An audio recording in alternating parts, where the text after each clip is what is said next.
Hi everyone, welcome back to Simply Innovation dan kembali lagi di playlist Tutor After Ngantor, tempat kita belajar bareng seputar dunia IT secara teknikal dan praktis, semua dimulai dari nol. Di video sebelumnya kita sudah bahas tentang JSON, JavaScript Object Notation, dan juga YAML, YAML and Markup Language, yang fungsinya format tersebut adalah untuk menyimpan data, atau konfigurasi file, atau untuk distribusi transmisi data. Nah, sama dengan JSON dan YAML, TOML ini juga merupakan format file yang dimaksudkan untuk hal yang serupa, untuk interchange atau pertukaran data, dan juga untuk menyimpan konfigurasi file, atau sekedar simpan file data biasa. Nah, langsung aja apa itu TOML? TOML, Terms of Use Minimal Language. Sesuai namanya, TOML ini dibuat oleh Tom. Tom di sini merujuk pada Thomas Preston Werner yang kalau teman-teman tahu beliau adalah founder dari GitHub yang buat Gravatar dan juga Jekyll ya untuk website static generator.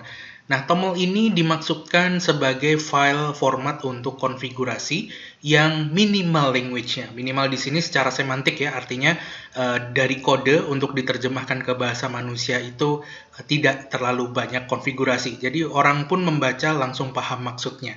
Dan didesain TOML ini untuk konfigurasi file ataupun untuk sekedar menyimpan data-data.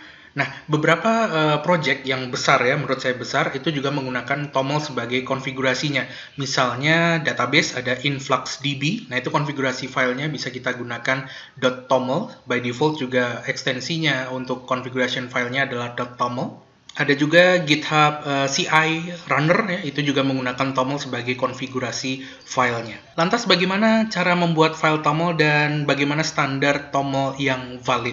Secara umum struktur TOML yang valid tersusun atas pasangan key dan value. Jadi nanti penulisannya untuk satu buah properti data, teman-teman bisa ketik dengan format seperti ini. Key sama dengan value-nya. Di mana key itu adalah key property data, value adalah value-nya. Misalnya, nama sama dengan Andi, usia sama dengan 22, dan seterusnya. Nah, value ini dapat berupa string, kata, teks, kalimat, alfabet, huruf, atau gabungan kata dan angka ya. Kemudian ada integer, beberapa jenis angka, bilangan asli, bilangan bulat. Kemudian ada float, bilangan desimal, ada boolean, true or false, ada juga date time, local date time, local date, ataupun local time. Nah, ini penulisan tanggal dan waktu ya, jam, menit, detik. Atau bisa juga nanti kita berkenalan dengan TOML array ataupun inline table. Nah, value di TOML itu harus ada isinya. Tidak diperkenankan value itu tidak ada isinya di TOML ya, jadi harus ada isinya. Dan seperti halnya YAML, di TOML ini diperbolehkan penulisan komentar. Cara menulis komen dengan tanda pagar. Nah, itu dia basicnya bagaimana struktur TOML yang valid. Selanjutnya kita akan coba langsung ya praktek bagaimana cara membuat valid.toml file. Saya akan menggunakan Visual Studio Code sebagai code editornya. Teman-teman juga bisa pergunakan code editor kesayangan teman-teman. Mari kita mulai. Di sini saya sudah membuka Visual Studio Code dan sudah open satu buah folder kosong test_toml tempat nanti kita akan praktekkan dan mempelajari ya bagaimana struktur TOML yang valid. Teman-teman bisa gunakan juga code editor yang lain, bukan cuma Visual Studio Code seperti Vim misalnya, Notepad++, atau Atom, atau code editor yang lain kesayangan teman-teman. Nah, bagi teman-teman yang menggunakan Visual Studio Code, saya sarankan teman-teman install extension TOML. Nah, jadi masuk ke extension, kemudian cari aja TOML, supaya Visual Studio Code kenal ya dengan TOML dan tahu mana yang valid, mana yang tidak. Kemudian install salah satu extension yang mau teman-teman pakai. Saya akan gunakan yang ini ya, TOML Language Support buatan B5 Invis. Nah, teman-teman bisa cari ekstensi lainnya juga boleh karena di sini cukup banyak ya ekstensi untuk mendukung TOML di Visual Studio Code. Oke, kalau sudah, tinggal klik aja tombol install ya. Nah, kalau sudah terinstall, saya akan kembali ke File Explorer. Di sini saya akan buat sebuah file TOML ya. Saya declare _basic.toml. Nah, jadi file format atau file extension untuk TOML adalah .toml ekstensinya ya. Nah, by default tadi kita bisa pakai komentar dengan hashtag. Nah, begini, komentar. Nah, komentar untuk note dan lain-lain ya, catatan singkat. Nah, misalnya saya kasih belajar TOML. dan ini valid. Jadi kita bisa tambahkan komentar dengan tanda hashtag, atau kalau di Visual Studio Code teman-teman bisa tekan Ctrl/ ya untuk membuat sebuah baris menjadi komentar atau tidak. Nah, begini. Kemudian value yang valid, properti data tertulis seperti ini. Key sama dengan value. Nah, jadi saya juga bisa tulis contohnya ya, nama sama dengan Andi. Nah, ini contoh properti data di file .toml. Bentuknya seperti ini, sesimpel ini. Saya juga bisa ketik bentuknya seperti ini ya. Untuk key-nya saya masukin dalam double quote, usia 23. Nah, begini. Ini juga boleh. Jadi double quote bisa digunakan untuk key maupun untuk value. Bisa juga menggunakan single quote atau kutip satu seperti ini, single. Misalnya kota sama dengan Jakarta. Nice. Nah, ini adalah contoh toml properti data yang valid. Jadi hanya tersusun atas key, kemudian sama dengan, kemudian value-nya. Sesimpel itu. Di toml, kita tidak diperkenankan untuk membuat properti data dengan value yang kosong. Nah, jadi saya catat lagi, tidak boleh ada value kosong. Contoh, misal saya mau buat job misalnya sama dengan, nah kosong seperti ini nggak boleh. Kalau saya save pasti error, ya kan? Ada tanda merah di situ, artinya ini belum valid ya, tomlnya belum valid. So saya harus isi di sini, misalnya PNS, save, nah valid. Begitu juga tidak boleh ada value tanpa key, jadi tidak boleh ada value kosong dan tidak boleh ada value tanpa key. Saya taruh di sini. Nah, tidak boleh ada value tanpa key. Contoh begini, sama dengan value. Nah, seperti ini nggak boleh. Di situ juga ada merahnya ya, berarti ada error, ada problem di sana. Catatan selanjutnya, tidak boleh ada properti dan tidak boleh ada properti yang sama ya, tidak boleh ada properti yang sama karena di toml, itu tidak ada fitur redefine existing key. Nah, ini yang penting nih. Jadi tidak ada fitur mendefinisikan ulang sebuah key. Contoh, di atas saya sudah punya nama sama dengan Andi. Oke? Nah, saya tidak diperkenankan di toml ya untuk menulis nama sama dengan Budi. Nah, itu saya tidak diperkenankan. Jadi, saya tidak diperbolehkan untuk mendefinisikan ulang atau mendeklarasikan variabel atau key yang sama, tapi value-nya berbeda. Nah, itu tidak boleh. Budi. Nah, seperti ini sebenarnya tidak boleh. Oke ya, tidak boleh. Jadi, karena di toml ini tidak ada fitur redefine existing key. Yang selanjutnya, sebuah key dari data toml, jadi key di data toml ini dia bisa memiliki sub key ya. Jadi key bisa memiliki sub key, atau kita sebut nested key. Key bersarang ya, ada key di dalam key. Nah, begitu. Jadi ada key misalnya nama, kemudian nama itu punya sub key. Contohnya misalnya alamat ya. Saya punya key alamat. Di dalam alamat itu ada sub key lagi. Ada RT, RW, jalan, kota, kecamatan misalnya. Nah, jadi di dalam key alamat ada sub key-nya, yaitu RT, RW, jalan, kota, kecamatan, dan kode pos misalnya. Nah, itu yang disebut sebagai nested key. Nah, cara paling mudah untuk membentuk nested key adalah seperti ini. Kita bisa gunakan dot ya. Jadi misalnya saya punya alamat, tadi ada RT-nya, berarti alamat.rt. Nah, ini sama dengan misalnya RT02. Kemudian dia juga punya RW, alamat.rw sama dengan 03. Kemudian alamat.kota sama dengan misalnya Bekasi. Nah, ini yang disebut sebagai nested key. Jadi di toml juga diperbolehkan sebuah key itu memiliki sub key. Cara penulisannya seperti ini. Alamat.rt, alamat.rw, alamat.kota. Artinya ada key alamat dan dia memiliki sub key. Oke, bisa dipahami? Kalau sudah, kita akan coba sekarang pelajari one by one value apa saja yang valid diterapkan di toml ya. Ada value apa saja yang sudah tadi kita sajikan di slide. Ada yang pertama string. Nah, kita kenalan dulu. Saya declare 2_ string.toml. Nah, begini. Value yang valid di toml salah satunya adalah string. basic value string.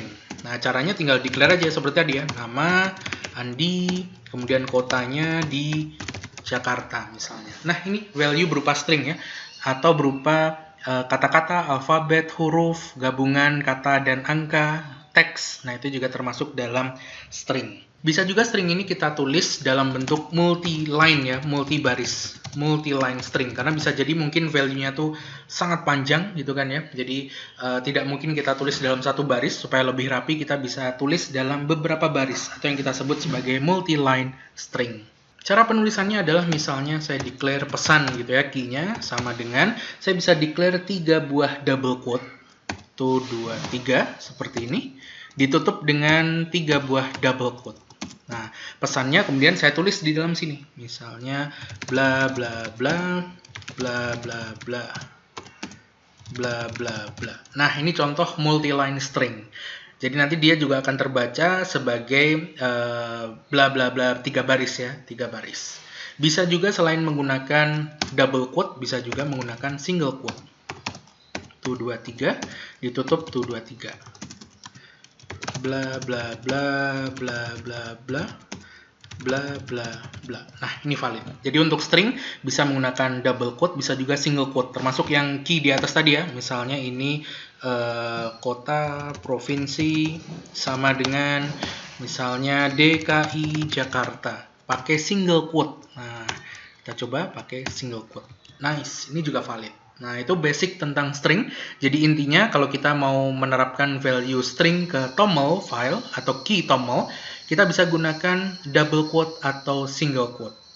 Selain string, kita juga bisa menggunakan angka sebagai value di key file toml ya. Jadi misalnya yang ketiga, yang pertama adalah integer ya. .toml.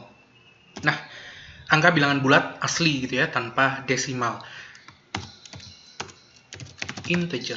Nah, contoh misalnya kita punya key usia equals 22. Nah, udah valid. Tidak perlu pakai single quote atau double quote ya kalau kita menggunakan angka ya, number. Cukup masukkan seperti itu. Bisa juga misalnya saya declare X sama dengan 0. Nah, ini juga valid. Bisa juga saya gunakan tanda plus atau negatif untuk menunjukkan itu bilangan bulat positif atau negatif. Contohnya Y sama dengan positif 2. Nah, ini juga valid ya. Atau Z sama dengan negatif 3. Nah, ini juga integer valid. Jadi saya bisa tambahkan tanda positif negatif di depannya. Yang tidak valid adalah kalau misalnya saya punya sebuah key, value-nya adalah integer dan diawali dengan 0. Misalnya 0, 2. Nah, ini tidak valid. Teman-teman bisa lihat itu warnanya merah. Oke. Nah, ini invalid ya. Invalid. Kenapa? Karena diawali dengan 0. Tidak boleh. Integer langsung aja ke angkanya ya. Nah, di integer kita juga diperbolehkan untuk memasukkan bilangan dalam format heksadesimal, oktal, ataupun biner. Nah, jadi misalnya yang pertama heksadesimal atau hex ya. Nah, contohnya misalnya hex 1 sama dengan, kita tinggal masukin bilangan heksadesimalnya diawali dengan prefiks 0x. Nah, seperti ini. Jadi heksadesimal kemudian dilanjutkan dengan bilangan hex-nya ya, hex code-nya. Jadi diawali prefiks atau awalan ya. Awalannya adalah 0x. Nah, seperti ini. 0x misalnya A, B, C, D, E, F, A, B. Misal ya, ini ngacak aja ya. Atau bisa juga begini, 0x, kemudian kapital A, B, C, D, E, F, A, B. Nah, tinggal masukin aja heksadesimalnya di sini. Diawali dengan prefiks 0x. Heksadesimal bisa, oktal pun juga bisa ya. Oktal. Nah, kalau oktal diawali dengan, saya matikan dulu caps lock-nya. Kalau oktal diawali dengan 0O ya. Bilangan oktal diawali prefiks 0O. Contoh, misalnya oktal 1 sama dengan 0O, kemudian masukin bilangan oktalnya.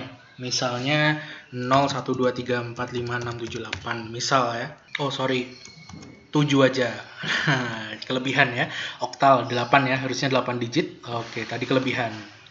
Atau misalnya oktal 2 sama dengan diawali 0O, kemudian diikuti dengan bilangan oktalnya ya, 8 digit. Misal 7654321 0. Nah, ini valid. Oke. Selain heksadesimal, oktal juga bisa bilangan biner atau binary ya. Nah, bilangan binary ini diawali dengan prefix. Prefixnya kalau binary adalah OB. 0B, sorry bukan O ya, 0. Nah, contohnya binary 1 misalnya. 0B, kemudian diikuti dengan bilangan binernya. Misalnya 1101, 0110 misalnya. Ini valid ya. Atau bin 2 misalnya 0B, kemudian diikuti dengan bilangan binernya. Misalnya 0000, 1111. Nice. Nah, itu adalah value yang berupa integer. Jadi bisa integer, heksadesimal, oktal, maupun binary. Selain itu bisa juga bilangan yang bentuknya desimal ya, atau float. Nah, saya tambahkan 4 misalnya float.toml. Nah, untuk float contohnya misalnya massa. Nah, masanya berapa nih? Misal masanya itu 67,8 kg. Nah, kita bisa pakai titik ya untuk koma seperti bahasa pemrograman yang lainnya. Kita juga bisa seperti integer menggunakan tanda positif negatif untuk menyatakan bilangan floatnya itu positif atau negatif. Misalnya X sama dengan positif 2,6. Kemudian Y sama dengan negatif 3,7. Nah, misalnya ini juga diperbolehkan. Bisa juga berupa, ini float yang berupa fraksional ya. Float yang berupa bilangan pecahan ya, ada desimalnya. Bisa juga float itu berupa bilangan eksponensial. Nah, bilangan eksponen. Bilangan eksponen misalnya saya declare float selanjutnya ya, misalnya A, itu bilangan A, nilainya adalah 1E-6. 1E-6 itu artinya, saya kasih komen ya. Nah, itu artinya berarti 1 kali 10 pangkat minus 6. Nah, ya kan? 1E-6, artinya 1 kali 10 pangkat minus 6. Bisa juga yang positif ya, yang positif berarti B equals 1E6. Nah, 1E6 ini artinya adalah, atau 1E plus 6 ya, itu artinya adalah 1 kali 10 pangkat 6. Nah, alias 1 juta. Bisa juga gabungan antara fraksional dan eksponensial. Fraksional dan eksponensial misalnya seperti ini. C sama dengan 2,5 E minus 10. Nah, kalau ini artinya berarti 2,5 ya kan, dikalikan 10 pangkat minus 10. Nice. Itu juga termasuk float ya, termasuk float. Nah, di float ini juga menyediakan karakter khusus untuk menyatakan infinity dan not a number atau none. Nah, untuk infinity kita bisa declare infinity dan none ya, none atau not a number. Caranya, misalnya saya declare infinity, nah, infinity 1 misalnya, value-nya adalah INF. Nah, ini artinya infinity ya. Positif infinity by default. Karena ada juga infinity 2, misalnya ada positif infinity, ada juga infinity 3, value-nya minus infinity. Nah, jadi positif infinity dan juga negatif infinity. Kalau not a number, saya bisa declare none, value-nya adalah none. Nah, seperti itu. Not a number. Ketika nanti diparsing oleh software, aplikasi, atau bahasa pemrograman juga nanti value-nya adalah not a number. Nah, ini basic tentang value yang formatnya float. Selanjutnya, value dari key toml bisa juga berupa boolean. Misalnya saya buat file dulu 5_bool.toml. Value boolean hanya ada 2 simbol ya, true or false saja. Misal saya punya bool 1 value-nya true dan bool 2 value-nya false. Nice, valid. Ada juga value-nya berupa datetime. datetime.toml. Datetime sesuai dengan ISO 8601 ya. Jadi misalnya saya punya value datetime 1 misalnya. Nah, value-nya saya bisa declare mirip seperti format datetime sesuai standar ISO 8601 ya. Misalnya 2021 tahun dulu dash bulannya 01 Januari dash tanggalnya misalnya tanggal 3, kemudian time-nya T, jamnya misal jam 16.2 16.2 jam, menit, detik, Z. Nah, misal seperti ini.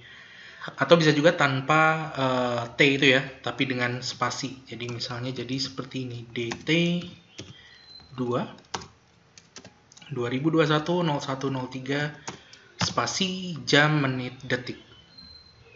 Bisa juga hanya date-nya saja dan time-nya saja ya, tanggalnya saja atau jam, menit, detiknya saja. DT3 sama dengan misal tanggal aja, date 2021 0103. Nah, ini juga valid. Atau time-nya saja, DT4 sama dengan 16 jam 16 lebih 16 menit lebih 16 detik. Nah, ini juga valid. Nah, jadi kita bisa membuat value-nya itu berupa format datetime, date maupun time sesuai ISO 8601 ya, ISO 8601. Selanjutnya kita akan kenalan dengan array dan juga table di toml. Nah, jadi di toml ini kita juga bisa membuat array, kita juga bisa membuat hash table ya, atau sebutnya simbolnya table. Nah, kita lanjut. Yang ketujuh, array.toml. Nah, array yang dimaksud array di sini adalah key dengan value lebih dari 1. Nah, misal saya punya key students, value-nya ada beberapa, misal Andi, Budi, Caca. Nah, ini adalah list. Atau bisa juga saya punya key genap, isinya 2, 4, 6, 8, 10 misalnya. Nah, ini contoh cara membuat array mirip seperti bahasa pemrograman lain ya. Untuk membuat array atau list kita bisa menggunakan kurung siku atau kurung kotak seperti ini. Kemudian masukkan value-nya, antar value dipisahkan oleh koma. Nah, kita juga bisa membuat array. Di dalamnya itu value-nya itu tipenya beda-beda. Bukan cuma seperti ini, students isinya kan string semua ya. Kemudian genap isinya angka, number, integer semua. Saya juga bisa gabungan ya. Contoh X sama dengan Andi, 123, Budi, 456. Nah, seperti ini juga diperbolehkan.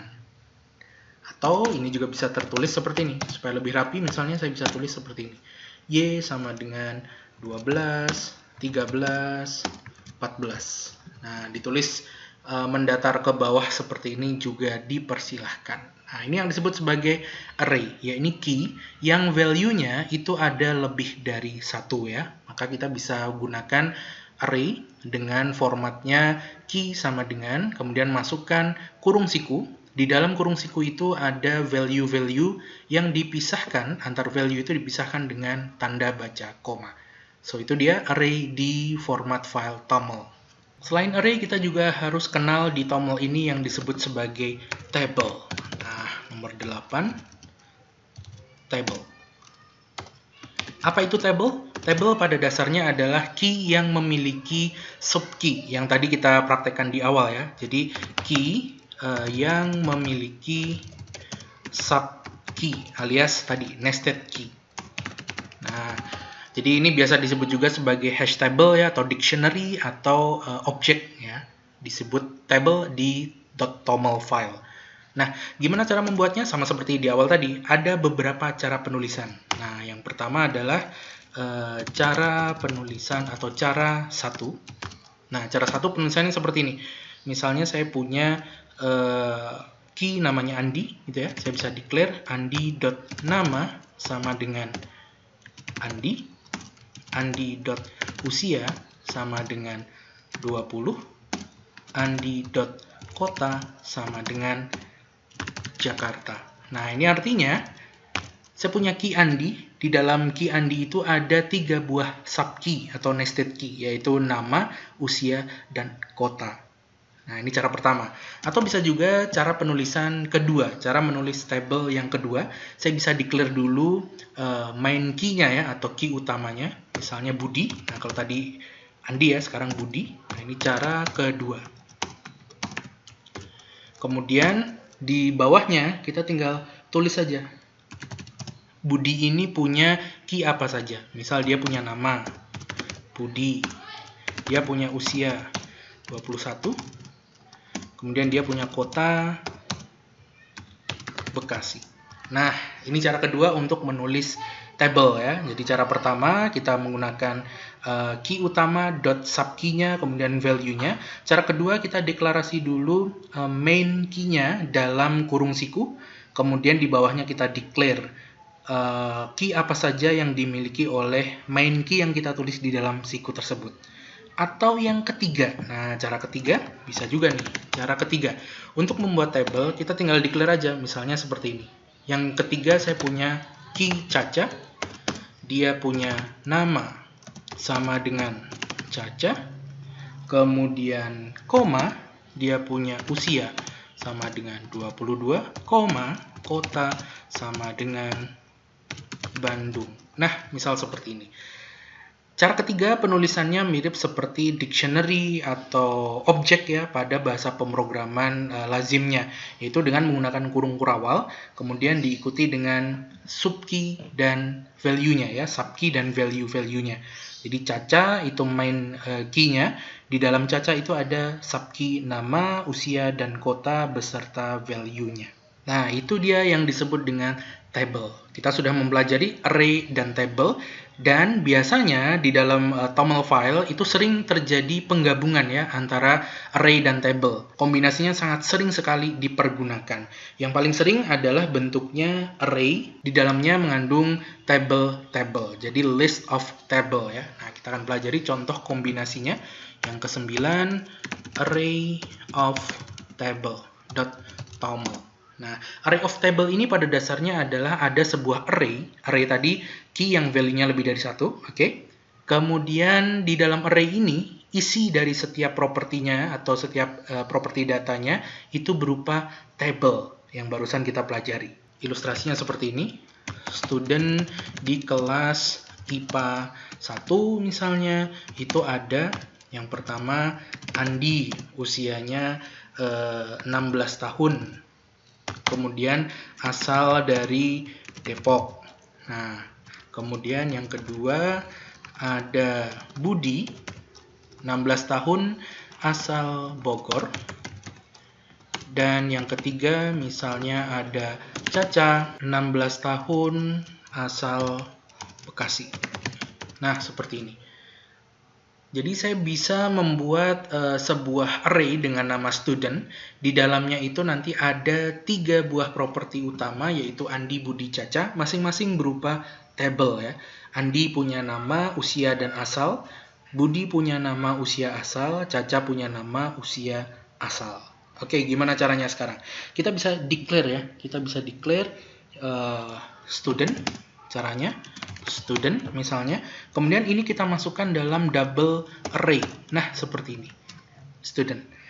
Kemudian kita declare namanya siapa, Andi, kemudian usianya berapa, 16, dan asalnya dari mana,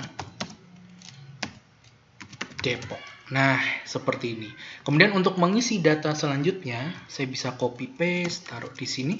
Copy paste, taruh di sini. Data selanjutnya ini adalah Budi dari Bogor dan si Caca dari Bekasi. Nah, ini yang disebut sebagai array yang isinya adalah table nama, usia, dan asal. Atau ini juga bisa kita tulis dengan format yang lain, teman-teman ya, format yang lain. Nah, ini cara pertama. Format yang lain misal nih, koleksi motor atau koleksi mobil. Nah, koleksi mobil. Yang pertama, seseorang itu punya Pajero, cc-nya 2400 cc, kemudian otomatis. Nah, otomatis transmission misalnya ya. Nah, transmisi otomatis. Kemudian dia juga punya Fortuner misalnya, paste. Yang kedua dia punya Fortuner 2400 cc juga, kemudian otomatis transmisi. Dan yang ketiga dia punya misalnya Innova 2000 cc misalnya, transmisinya manual. Nah, kita juga bisa tulis ini menjadi array of table, tapi formatnya berbeda cara penulisannya. Nah, ini jadi penulisan cara pertama seperti ini. Penulisan cara kedua, simple, dengan menggunakan format array yang tadi sudah kita pelajari. Kita bisa declare seperti ini.